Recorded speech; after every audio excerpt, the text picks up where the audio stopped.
So Joanne, these paintings have this beautiful rhythm, and I'm wondering where you get your imagery. Well, a lot of places, but a big resource or source of the graphics in comic books. Look at the forms within frames, minus the text. I'm influenced by the compositions of the forms within the frames, within the narrative and the storytelling. And so this piece, which is called Betty and Veronica, comes from that kind of imagery. Yes. I mean, if you remember, Betty and Veronica was a very simple graphics. It harked back to pinup girls in the 50s.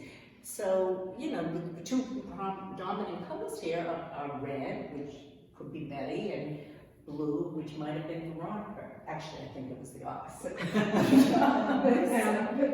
So you put down one shape, and then that leads to your creating other shapes too.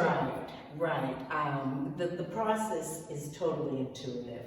I'll lay down a shape with a slight idea in my mind of what the whole thing will look like, but it never ends up that way. So one shape will lead to another shape, always mindful of the spaces in between, which also become shapes. Well, the spaces seem to have this heft, because I think it's because of what you do to the surface of your canvas before you put anything down. I spend a lot of time on the surfaces before I even start. I use a process where I put down modeling paste, which starts to feel like old frescoes, Roman frescoes. Right, so that gives it a real surface, a real hefty. It gives it a stone-like surface. Right. And then I sand it back, and I sand it back. It's also quite transparent until I get this really nice surface where the oil paint can literally sink into the surface. Right.